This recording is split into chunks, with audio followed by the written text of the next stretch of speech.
Testing, testing.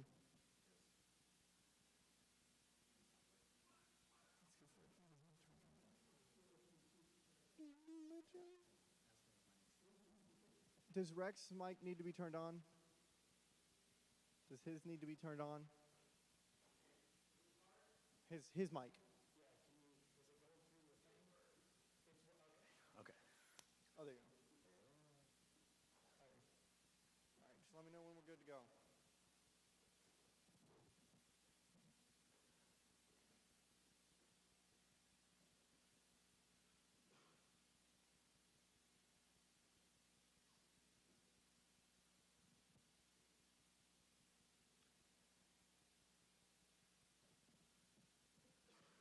Welcome everybody. My name is Noah Albright. I work at the Dinosaur Science Museum and Research Center in Keene, Texas. Today we will be having one of many, the first of many lectures on paleontology. This lecture is going to be done by Rex Kowalski. He is the current curator of Texas Through Time Fossil Museum in Hillsboro, Texas. He is the manager of operations at Paleotex. Also, the founder and CEO of his startup company, Sturgeon Studios. Rex, would you like to introduce yourself? Sure. All right. Okay.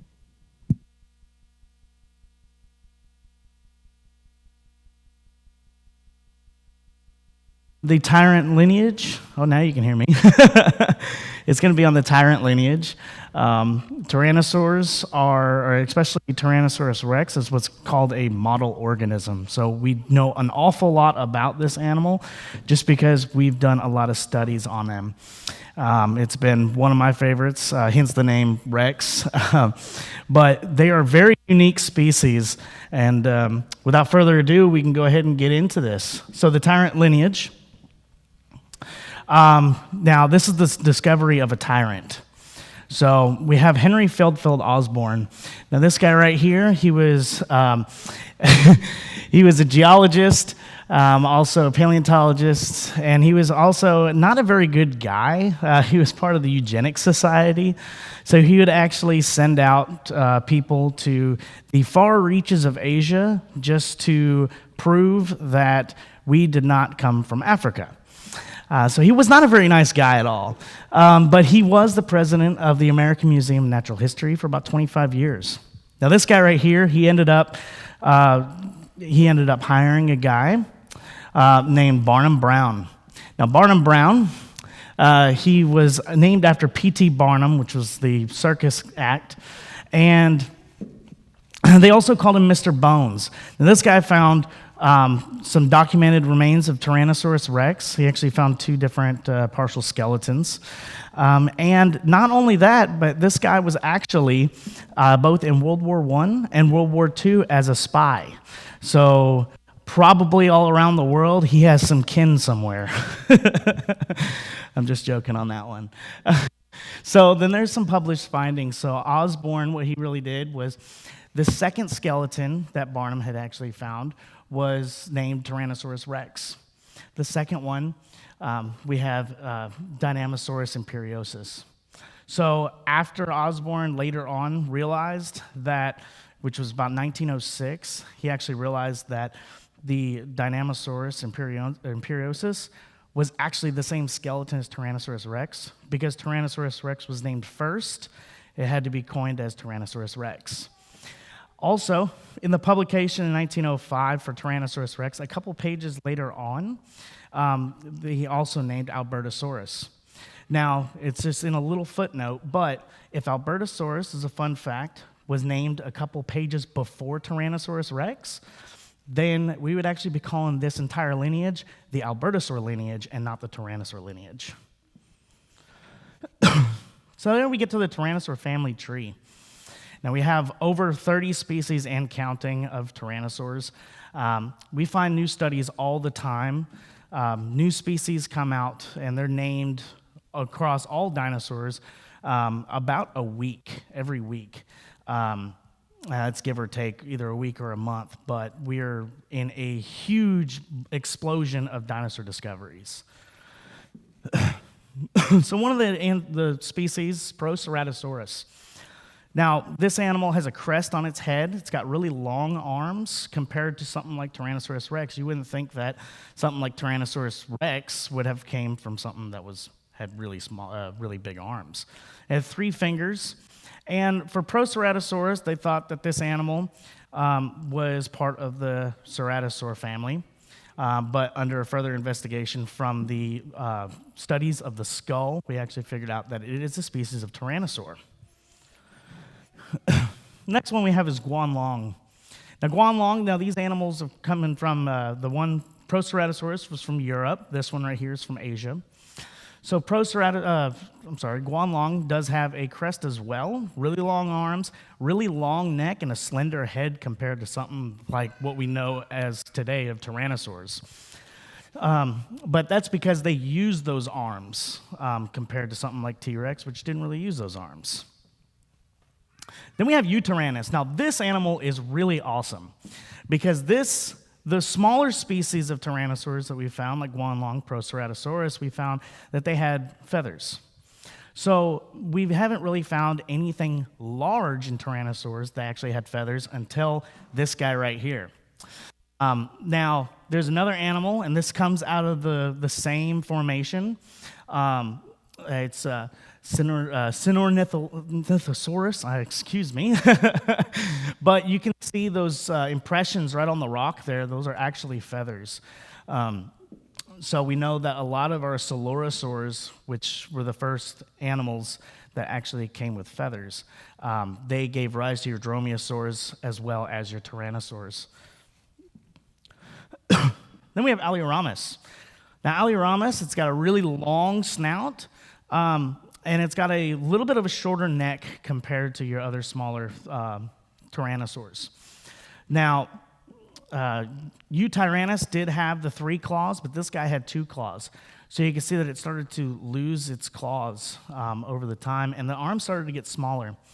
This is also, there's a hypothesis that this is actually a very close relative to Tarbosaurus, what we have in Mongolia.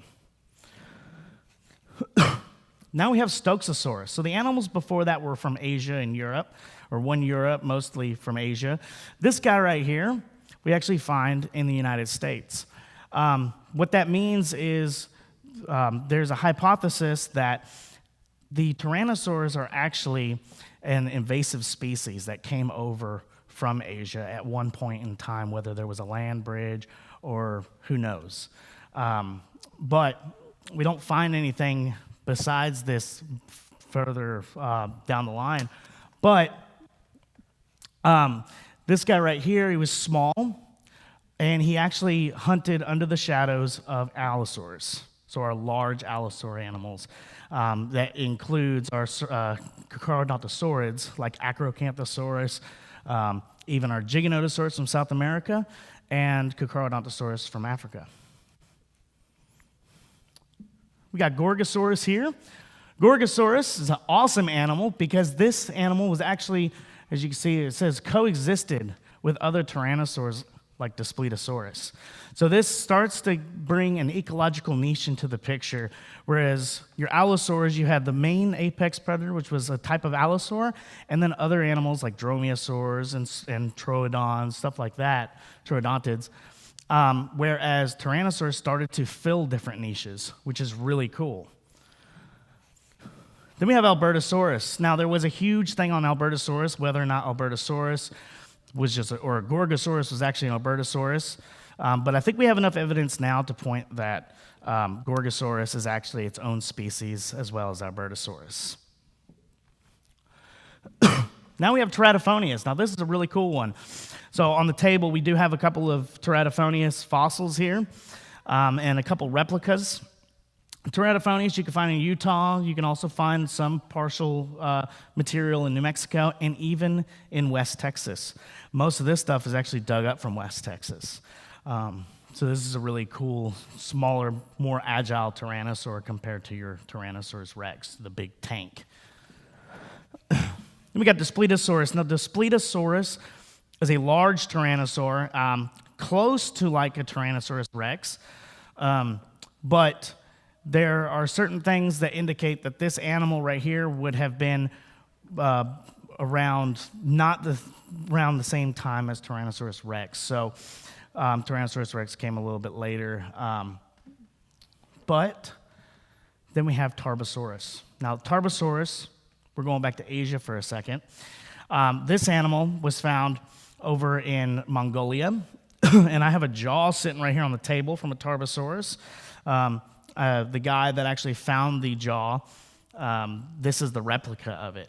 So it's really cool that he was able to go out, and they actually gave him a replica for it. But Tarbosaurus, you can see that jaw right there, looks almost like a T-Rex jaw. Tarbosaurus is a smaller Tyrannosaurus Rex, pretty much. It is very closely related to T-Rex. It almost looks the same. Really, one of the main differences that I see is the size. It's a little bit smaller than T-Rex. It's the only thing. And of course, we don't find any Tarbosaurus fossils here in the United States. Then, of course, we have the tyrant lizard king, Tyrannosaurus Rex. So Tyrannosaurus Rex, as you know, is the largest of the tyrannosaurs, and it has a head to prove it. It's like a dumpster. So then we have the Tyrant Kingdom. So the Tyrant Kingdom, as you can see, all the ones that are red are from Asia. The blue is from the West North America. Then we have some from East North America as well, the yellow, like Dryptosaurus. We have, I believe, just that one, or there's actually 2 or 3 of them up there that are from Europe. So this indicates that they never made it south, unlike the Allosaurs or Carcharodontosaurids, which actually spread out throughout the planet. These animals really stayed up towards the northern hemisphere. So we didn't have any in South America, we didn't have any in Africa, but there is some evidence that we possibly might have something in Australia, which would be really cool, because I'd like to see this thing worldwide, not just on the northern continents. So then we have growth of a king. And you can see right here, there's 3 different individuals here. There's an adult, there's a subadult, and a juvenile. If I can go to the next slide, that would be cool. There we go.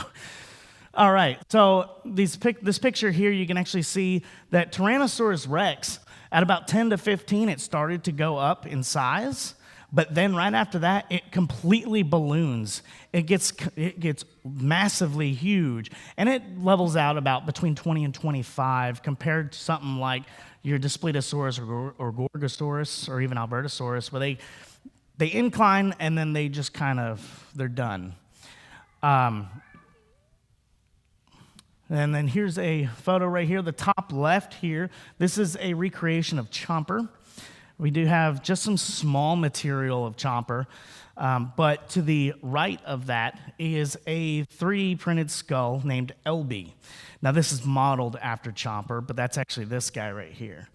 So this is a really cool little creation here, and this is actually supposedly a full-size baby Tyrannosaur. It's about 1 to 2 years old.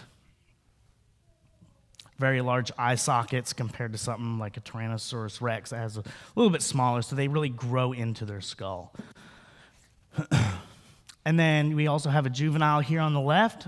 On the right, we have a juvenile compared to an adult T-Rex, and you can see it just it turns from a small little guy into a massive tank.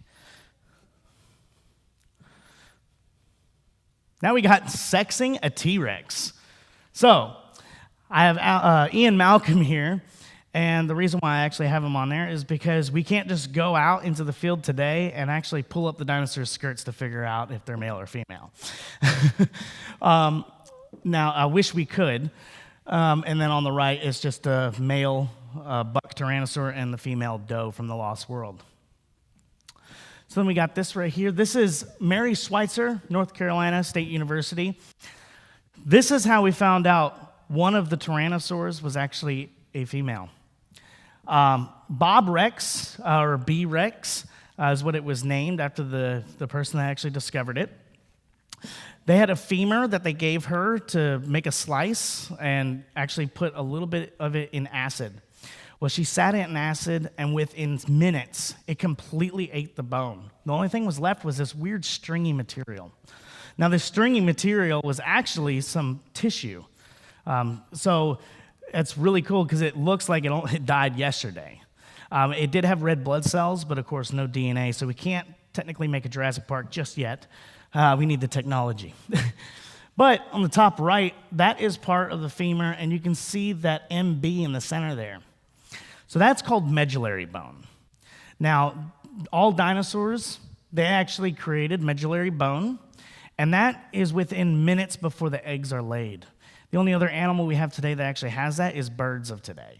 They put that hard shell on top of the egg right before it's actually laid, compared to a lot of your reptiles like alligators, crocs, that have more of a rubbery shell. Even your turtles have more of a rubbery shell compared to birds or dinosaurs. And that's Bob Rex as a female. So then we're going to go, why small arms? Probably because they weren't really using them. No. So this guy right here, you can see on the left-hand side, you got that arm, and you can see the third digit is actually reduced. So it is still there, but it actually didn't protrude out of the skin pretty much. Now, these arms are still pretty strong. I can't pick up 500 pounds with one arm. They can, or close to it. So they're very muscular. Some people think that they would have used them to kind of just hold down their prey a little bit, but their claws aren't very sharp compared to other animals, like Giganotosaurus over here. Giganotosaurus, you can see those massive muscles and those really sharp claws on the right-hand side. They really use those to slash at their prey and hold their prey. Now, the digits on the T-Rex here, if you were a kid and you're playing as a T-Rex and you had your claws out, you're doing it wrong. It's your thumb and your pointer finger. So that's one of the things. The other thing is that they can't do this with their wrists. They could only do this. So if you're doing this, you're still completely wrong. Here's a picture right here. There's a human arm up there right next to a Tyrannosaurus Rex arm. Now, that's an adult arm. And yeah, it's pretty much the same size. So a big, massive body and then just a really, really small arm. Again, not a lot of the nutrients was actually going to those arms. They were using other pieces of equipment to take down prey. Then we have a Spinosaurus arm right there. Now that's massive, and they are actually using that arm to actually catch fish and probably some other animals. But that indicates that they really did use their arms a lot. The one on the left is Sue as well. This is one of her arms from Sue. Then we get into the skull build. Now the skull build is the main killing weapon for Tyrannosaurus Rex. This is a picture right here of Tyrannosaurus Rex next to Acrocamthesaurus. Acrocamthesaurus you can find in, of course, North Texas area. You find them in Oklahoma. Lower Cretaceous, excuse me. And you can see that antorbital fenestra is very large compared to Tyrannosaurus Rex. There's a lot more bone on Tyrannosaurus Rex. So that guy on the right was more of a flesh grazer. A lot of people usually call them sauropod butchers. Whereas this guy, he ate the trash and everything. Here's another photo right here. You have Giganotosaurus on the right here, along with Tyrannosaurus Rex. Now, those are actually the same sizes. So Giganotosaurus did have a big head, but it wasn't used like Tyrannosaurus Rex. Here's also a picture right here, Giganotosaurus, top left. On the right, we have T-Rex, we have Spinosaurus. Now, Spinosaurus, you could tell it had that hook shape like all other Spinosaurids, and they actually use that for fishing. Now, we do have some stomach contents that come out that are of smaller animals as well, land-dwelling animals. Then we have Spinosaurus here on the left-hand side, T-Rex and Giganotosaurus. Now, that's the front view of them, and you can see how massive that T-Rex skull looks compared to the other two. There was a reason for that. Most of its killing power was in its mouth. Now here's some skulls of Tyrannosaurs. Proceratosaurus up there, Guanlong. We have Teratophonias. We have Albertosaurus, and then two different T-Rex skulls right there. That's the top view and then the front view. Now these animals, these skulls, this is what really makes Tyrannosaurus tyrannosaurs. So we go to the next slide here. This right here is an Allosaurus skull. And you can see there's a split down the center of the skull. All theropod species have a split down the center of the skull, except for one species. This is from the Coelurosaur family, the Tyrannosaurs. They have what's called a fused nasal bone. Now, that fused nasal bone was actually able to withstand the pressure of about 8,000 pounds of bite force for a Tyrannosaurus Rex. Its mouth could literally crush a small car.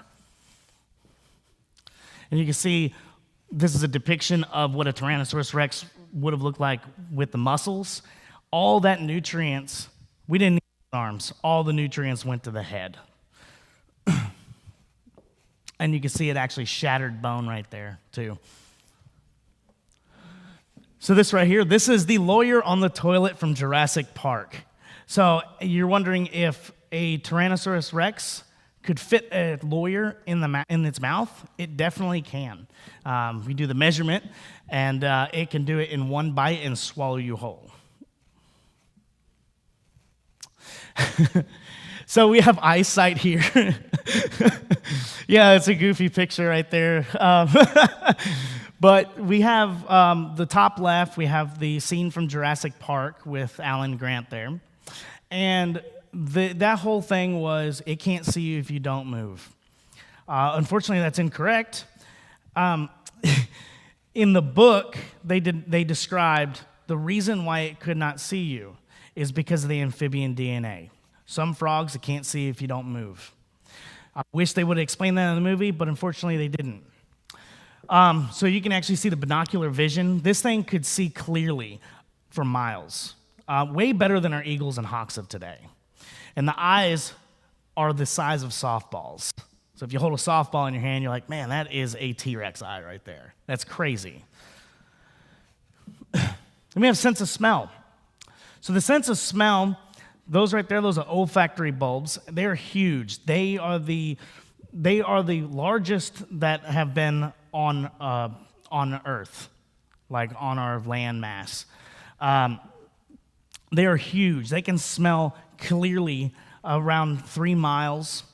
It could actually, because the nasal was 10 inches apart, it could actually smell in stereo. So it can actually pick up which direction the scent is coming from and track it down that way. It could actually figure out what animal it is, too, whether it's dead or whether it's just sick and it's going to the bathroom a lot.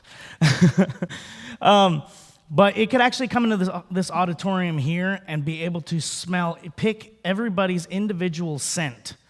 It's like duct taping 100 bloodhounds all together. Now we get into locomotion. So I love the locomotion. We got the foot here. So this is a Tyrannosaurus Rex foot, and this is actually a Teratophonias metatarsal right here. So they walk on the toes of their feet. We walk fully flat. So we walk on top of our metatarsals. So on the right here, Allosaurus. That is not as blocky as Tyrannosaurus Rex. And the reason for that, it's called arctometatarsalum. That's where the outer metatarsals literally crush the inner metatarsal. It's not disappearing, it's not dissolving into it, it's literally crushing it and pushing it toward the back. This is the inner metatarsal to Teratophonias, and it's doing the exact same thing. So what that does is if you have loose bones, that causes a lot of friction, and it tires the animal out faster.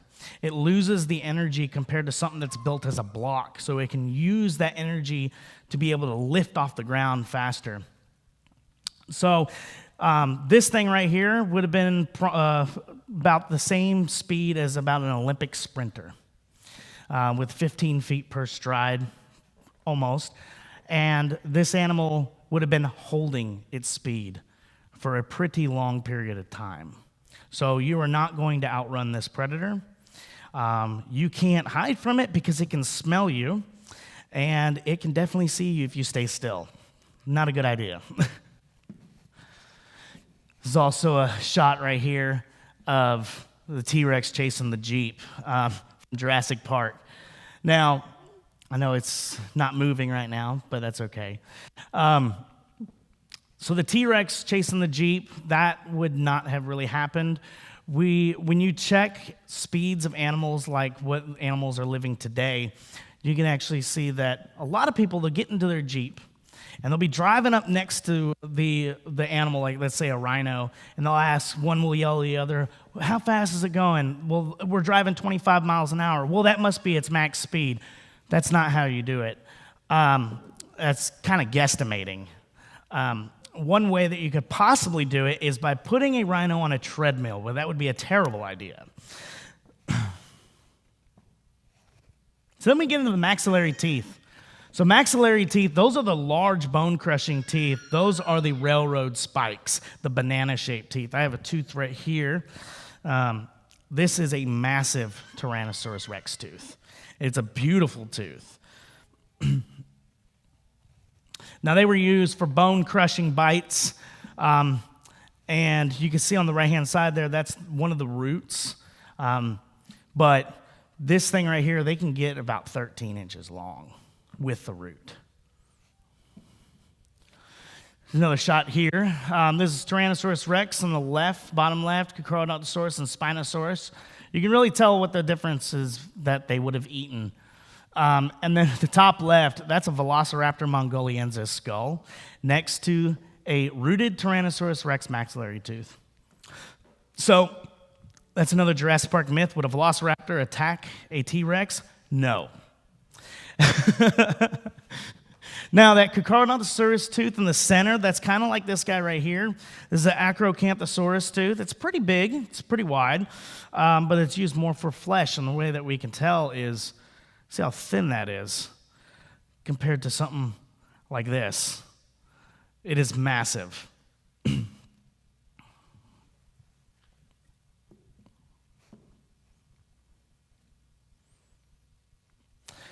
Now we get into the Premax teeth. Premax teeth are awesome. I love Premax teeth.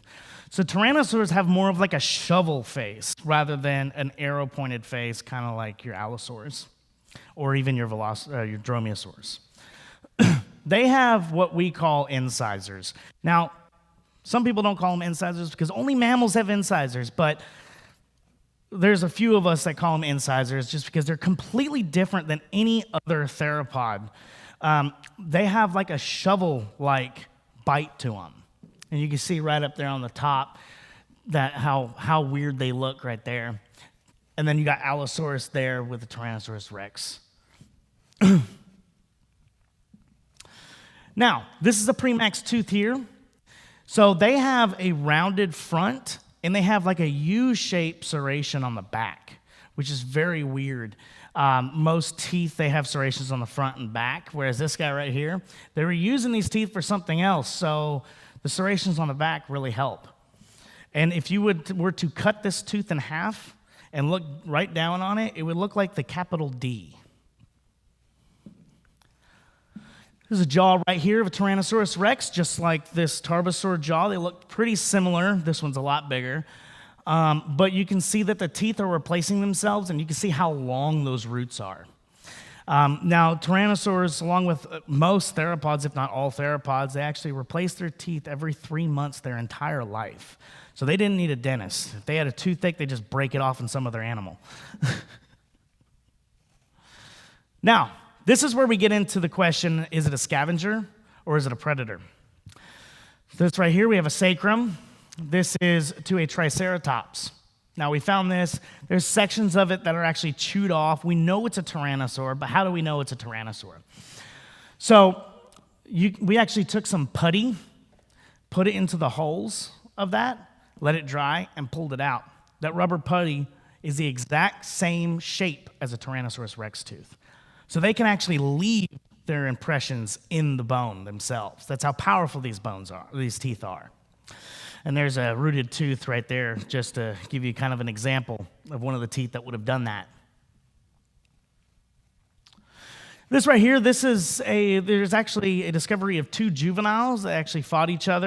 And right here on this skull, even though Tyrannosaurus Rex had a very thick skull, even juveniles had pretty powerful teeth. You can see right there where all those little teeth, right where those red arrows are, actually went into the skull.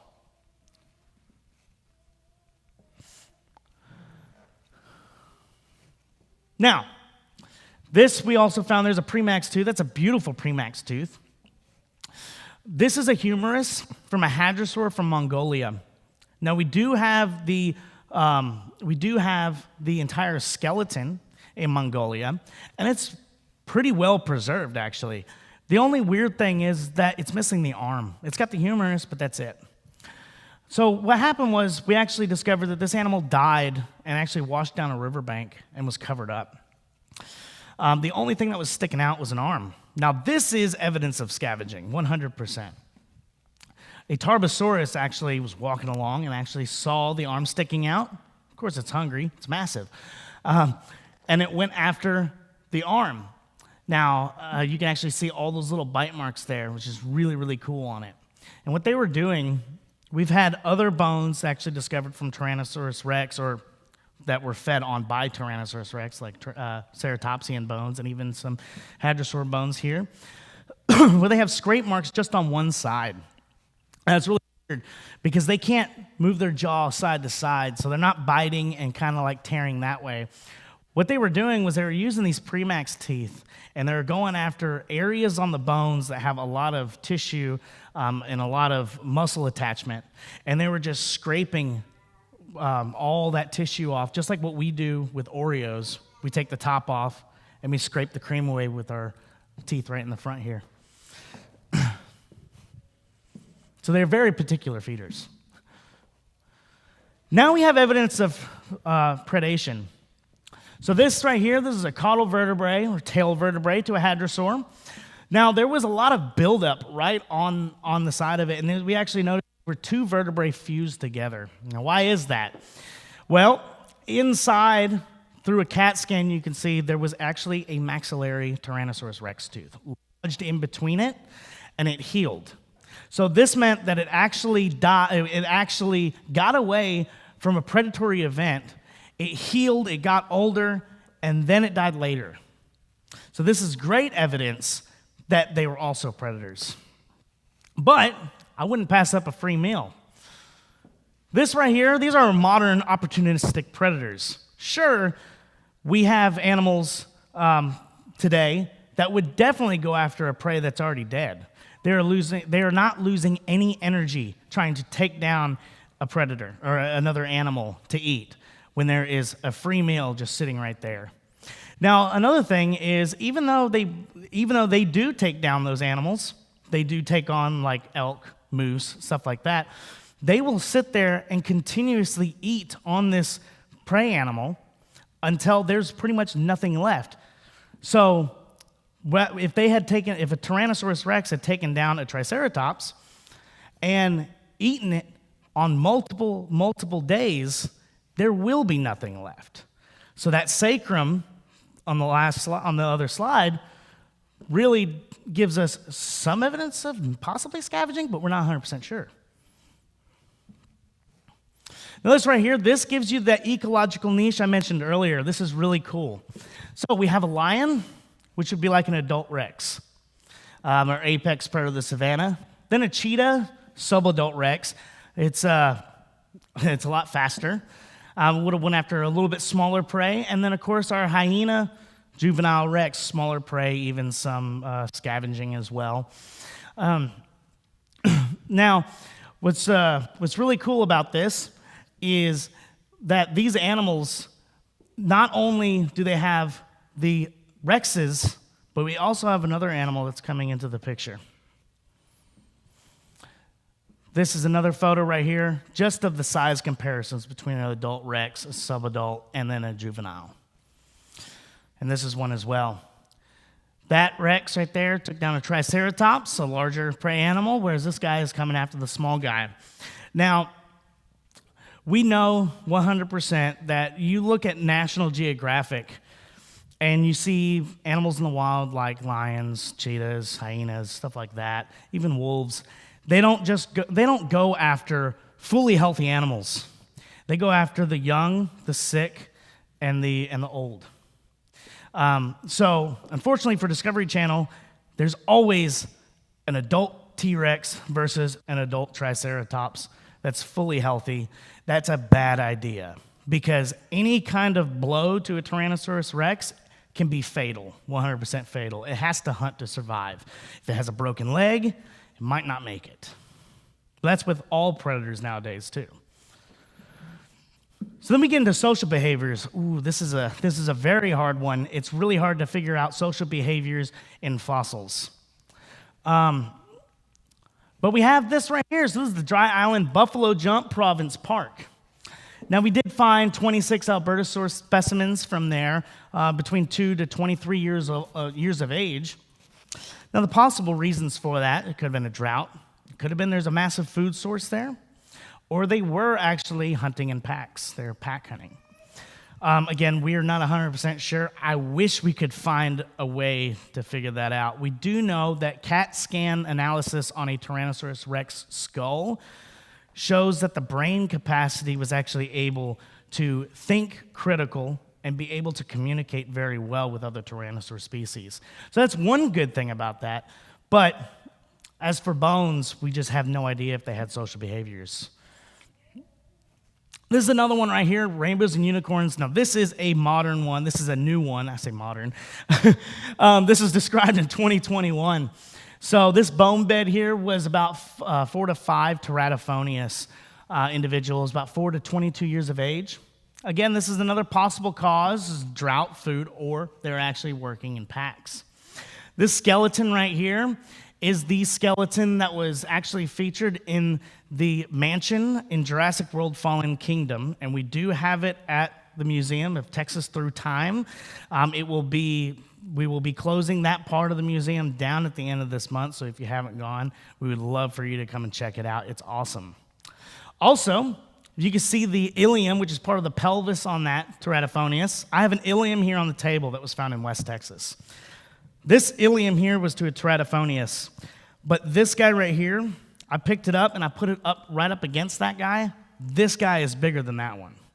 So that one is possibly a subadult, whereas this one right here is more than likely a large adult.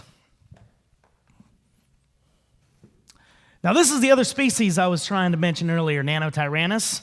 I'm going to make sure that nobody is trying to shoot me here. This is a huge debate whether it is a valid species or not. So there's actually a replica skull right here on the table as well. And this is the dwarf tyrant. Now, there is 5 specimens found. The second specimen is actually here in Keene at the Dinosaur Museum here, which is awesome. And there we go. Now, this is what Nano has that Rex does not have. So, one of the things, you can see the arm difference. Now, this is crazy. I have never seen an animal that has actually lost its arms as it grew, got older. I have no idea what animal in the animal kingdom would have done that. The other thing is that the claws are a lot sharper. So it has very thick arms with massive fingers. It's got claw-like or eagle-like claw digit on the thumb. And the Premax teeth are actually rearranged or arranged just in a slight way to actually probably be used for grooming feathers, which is really cool. It's another cool thing. But they also have different holes in the skulls for your air tubes. Now, all theropods, they have air sacs and hollows, just like birds of today. But I don't see how a Tyrannosaurus Rex skull could actually change as it gets older on where the tubes are. And then, of course, more tooth sockets. Nanotyrannus has a lot more tooth sockets than Tyrannosaurus Rex. I can understand if a tooth goes from being thin to big. I mean, animals do that all the time, but they don't lose their tooth sockets. They still have the same amount of tooth sockets. This is the fused nasal bone here. Now, the top one right there is a large Tyrannosaurus Rex. And then that smaller one is a Nanotyrannus. The left side here, you can see where the arrow is pointing. That is where the fusion of that nasal bone is. So Tyrannosaurs, as they got older, they started to fuse that nasal bone. By the time they were a full-fledged adult, you would not see that fusion of the nasal, or it would be very, very small. So as you can see, that nano one right there, there's no fusion. It's done. There's another photo here of the same thing. This is a blown-up photo.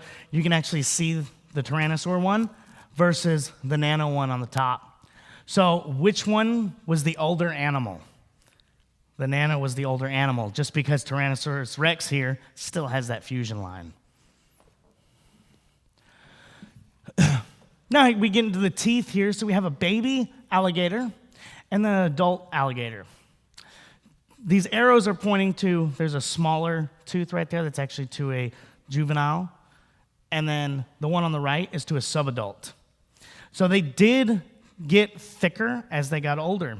But we have a nano tooth right here on the left. And right there we got a nano tooth, the base, along with a Tyrannosaurus Rex base. Now that Tyrannosaurus Rex base right there is actually to a juvenile Tyrannosaurus Rex. So you can see that that is actually filled in more. It's got a lot more bone mass or tooth mass compared to your Nano Tyrannus.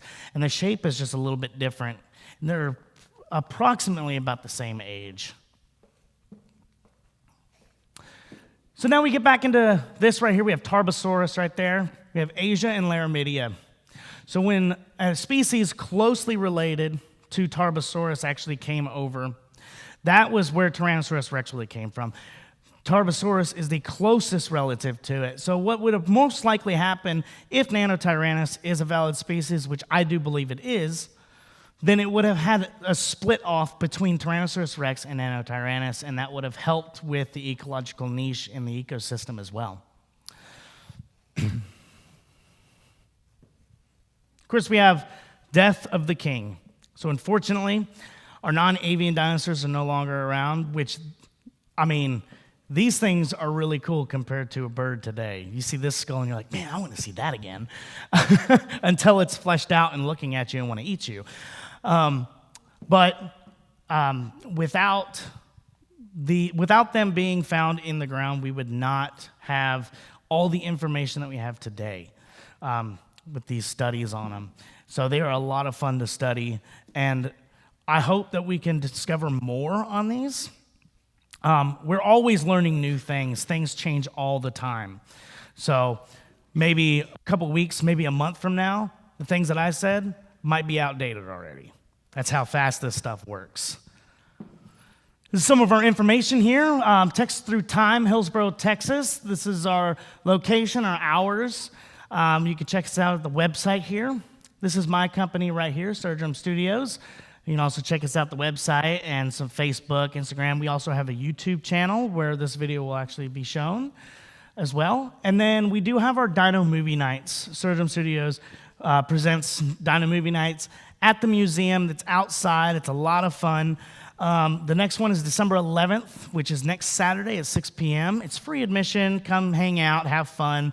There will be food, all kinds of stuff. So yeah, I really do appreciate being here. Thank you guys so much for having me here. And if anybody has any questions, I would love to hear from you.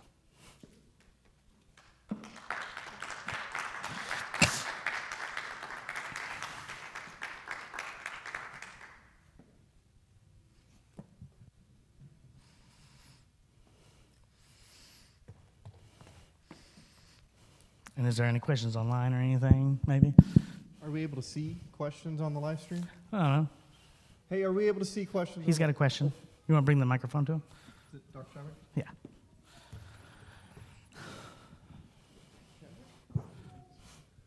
I'm really interested in this controversy about Nanotyrannus, of course, because, as you mentioned, we have the second specimen that was found. Mm-hmm. And one of the compelling things for me was the length of the arms, that you actually have longer arms on a Nanotyrannus that's half the size of a T-Rex Right. than the T-Rex itself has, and I don't see how that's going to change. Also, some of the juvenile T-Rex, I know of at least one case where they found a juvenile T-Rex and the teeth were crushing teeth rather than the blade-like symmetry teeth of the nano. Absolutely. So Pete Larson says there are 53 characteristics that he has enumerated that separate the two taxa. So I'm pretty convinced that the controversy is not over whether it's a different species or not. Yeah, absolutely.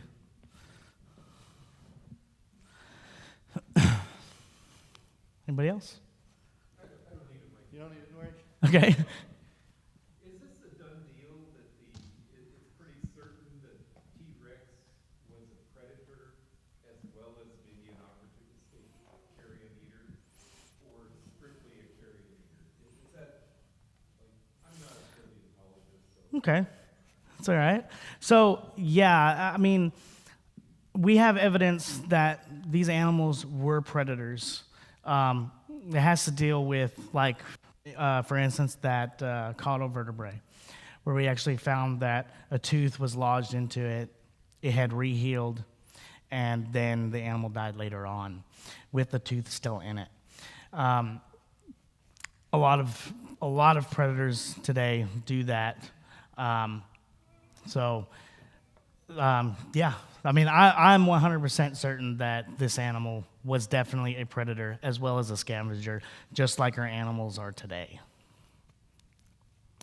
Does that answer your question? Okay. Modern day ecosystem, the only 100% scavenger are birds, because they have access to the fast time movement across miles in order to find prey. Mm-hmm. But even they prefer fresh meat versus rotten meat. Right. I have trouble seeing a bunch of predators waiting for somebody to die. It just does not make sense in a large ecosystem like that. Absolutely. It doesn't make sense.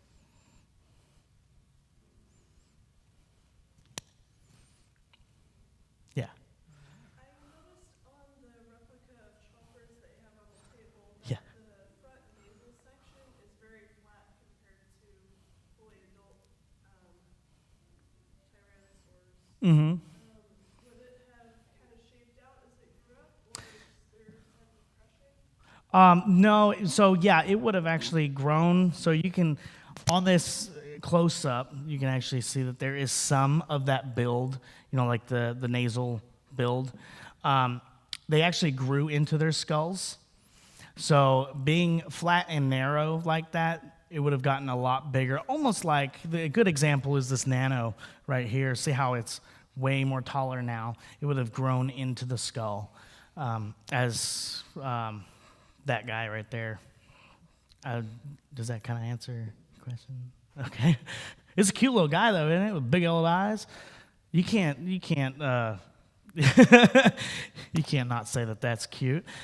That kind of goes into social behaviors as well. Tyrannosaurs, I believe 100% that they took care of their young, compared to like sauropods, which laid a bunch of eggs, and we have evidence of that, and then just left them to try to live on their own, kind of like turtles. But whether or not, they probably lived to about juvenile, right before subadult, and then they left the family. I believe that right after they were hatched, the mother would have probably kicked the dad to the curb, because dad probably would have ate them, because we do know that they were very cannibalistic too.